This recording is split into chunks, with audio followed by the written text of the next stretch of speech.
Soy el profesor Carlos Jiménez. En esta oportunidad estudiaremos el concepto de oscilación, el concepto de onda y además distinguiremos algunos elementos importantes de la onda. Vamos allá. Acá tenemos una maqueta en donde vemos que hay una bolita de Pulmavit que está incrustada en una lámina metálica, ¿ya? Si yo tenso esta lámina y luego la suelto, podemos ver que esta bolita describe un movimiento de ida y vuelta. Por lo tanto, una oscilación o vibración es eso, un movimiento de ida y vuelta con respecto a una posición original o una posición de equilibrio. La posición de equilibrio sería esa que están viendo ahora, y también es importante destacar que están los puntos extremos, que son los puntos de máximo distanciamiento con respecto a la posición inicial. Es decir, cuando yo perturbé esta bolita, ¿cierto?, aplicándole una fuerza, la posición máxima que alcanzó desde este lado, entonces fue más o menos esa, y desde ese otro lado fue más o menos esa. Por lo tanto, esos son los puntos extremos. Ahora veamos el concepto de oscilación a través de una manera gráfica. Acá tenemos un bloque que está representado por este rectángulo. Ese bloque ha de tener un cierto peso. Ese bloque está conectado con un resorte, que es esa línea en espiral. Y a su vez, ese resorte está conectado o amarrado a un techo. Ahora, todos sabemos, ¿cierto?, que los resortes, cuando los comprimimos o cuando los estiramos, estos intentan recuperar su forma inicial o su elongación inicial. Ahora, por ejemplo, si yo tomo el bloque y lo estiro desde la posición A hasta la posición B, es de esperar, ¿cierto?, que el resorte intente recuperar su forma y va a hacer que el bloque suba y después baje, ¿cierto? Esto que están viendo acá son muchos momentos o múltiples momentos de todo este proceso, no son bloques distintos, es el mismo bloque pero en diferentes etapas, ¿ya? Entonces, si este movimiento de vaivén se repite de manera sucesiva, ya no estamos hablando de una oscilación puntual, ya estamos hablando de una onda, es decir, una onda es un conjunto de oscilaciones en el tiempo.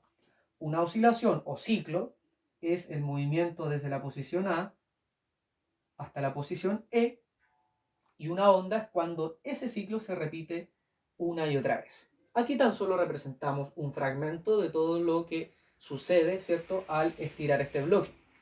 Ahora, si queremos representar este proceso de una manera un poco más física, ¿ya?, vamos a poder visualizar lo siguiente.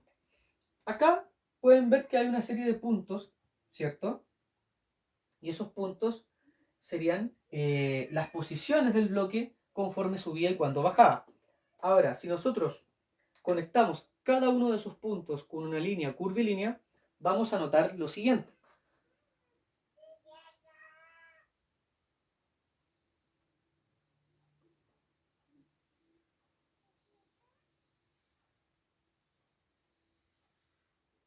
Podemos ver que se forma una línea curvilínea a la cual denominaremos perfil de onda. En este perfil de onda se pueden distinguir algunos elementos importantes, como por ejemplo las crestas, que son los puntos más altos, los valles, que son los puntos más bajos. También podemos encontrar el eje, que es la línea horizontal que corta a la onda en dos partes, o al perfil de onda en dos partes, ¿ya? Es una línea imaginaria, por cierto. La amplitud, que es la distancia medida de manera vertical entre una cresta y el eje, o entre un valle y el eje. Es decir, podemos rotular que la amplitud es esa distancia, o bien que es esa distancia. Además, podemos distinguir una serie de puntos llamados nodos. Esos nodos están justo en el eje, es decir, aquí tenemos un nodo, aquí tenemos otro, otro más y otro más. ¿De acuerdo? Son puntos de cero amplitud, es decir, la amplitud en esos momentos es nula. Y también tenemos la longitud de onda. La longitud de onda es la distancia entre dos crestas o entre dos valles o entre tres nodos. Es decir, la distancia que hay, por ejemplo, desde acá hasta acá, La longitud de onda se representa con esa letra griega, lambda. También la podemos representar desde ahí hasta ahí.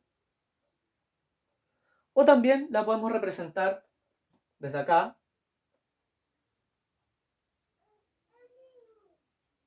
hasta acá. Esos serían los elementos más típicos o más importantes de una onda, ¿ya? Al menos lo que se enseña en secundaria acá en Chile. Eso, muchachos, nos vemos en otra oportunidad y en los próximos videos desarrollaremos ejercicios de frecuencia y de periodo. Nos vemos.